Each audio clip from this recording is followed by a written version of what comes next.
2013 मध्ये झालं होतं, तेव्हा मी आपल्या गावातला आणि आपल्या समाजातला पहिला विद्यार्थी होतो ज्याला अशा स्पर्धा परीक्षेत मोठ्या लेवलला राष्ट्रीय पातळीला यश मिळालेलं होतं.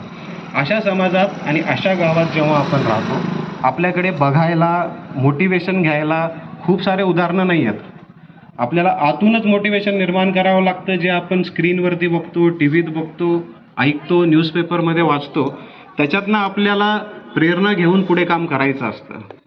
मी तरी शहरात राहायचो, पण सलोनी आणि आमचे बंधू हे ह्या घरात या गावी राहतात आणि तिथून निघून 18व्या वर्षी पहिल्याच प्रयत्नात महाराष्ट्र पोलीस सेवेत उत्तीर्ण होणं, त्या सेवेत जाणं ही खूप मोठी अचीवमेंट आहे आणि त्याबद्दल आपण सगळ्यांनी टाळ्या वाजवून एकदा तिचं अभिनंदन करू. मी जेव्हा स्वतः UPSCची तयारी करत होतो आणि परीक्षेच्या एका टप्प्यावरती शारीरिक चाचणी असते, शारीरिक चाचणीच्या तयारीला मी मालेगावला आलो पुण्यावरनं परत, आणि तेव्हा मी प्रॅक्टिससाठी MSDच्या ग्राउंडवरती जायचो, कॉलेज ग्राउंडवरती. त्या परीक्षेत शारीरिक चाचणी तेवढी टफ नसते जेवढी नॉर्मल आपल्या पोलीस भरतीत असते.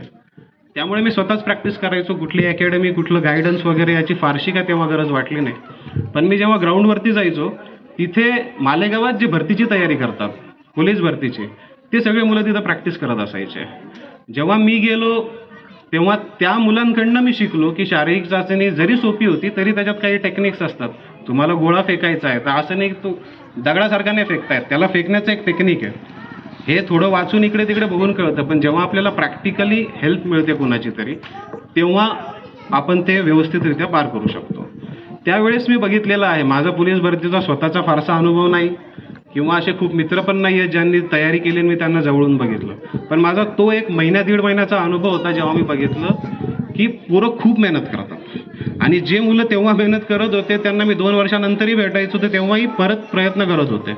पूर्ण प्रामाणिकपणे जीव ओतून ते प्रयत्न करत होते. जेव्हा भेटलो होतो त्याच्या 2-4 वर्ष आधीपासून करत असतील. आणि आज मी अनेकांना ओळखतो की ज्यांचं सिलेक्शन झालंच नाही पोलीस भरतीत, ते कधीच पोलीस नाही झाले. त्यांचं स्वप्न होतं पण ते कधीच नाही झालं. तो एक अनुभव मला माहिती आहे.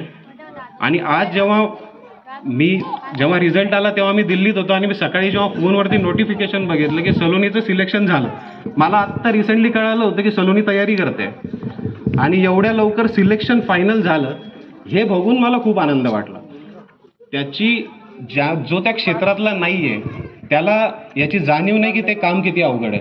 मी ते जेव्हा बघितलं त्या अनुभवावरूनच मी सांगतो. आणि आता त्या गोष्टीला 13 वर्ष झाले, जो माझा स्वतःचा अनुभव आहे. 13 वर्षात कॉम्पिटिशन किती वाढली असेल आणि त्यातल्या त्यात जी आपली सामाजिक परिस्थिती आहे ओव्हरऑल, कुठलीही गोष्ट मुलासाठी करणं जेवढं सोपं आहे किंवा त्याच्यापेक्षा नक्की 25% एक्स्ट्रा एफर्ट मुलीला टाकावा लागतो तीच गोष्ट करण्यासाठी. तिच्याकडनं समाजाच्या, कुटुंबाच्या इतर सुद्धा अपेक्षा असतात.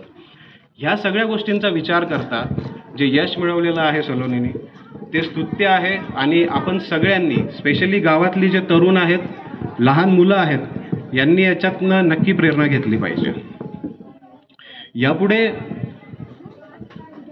जेव्हा पोलीस सेवेत आपण जातो, पोलीस असू द्या किंवा कुठली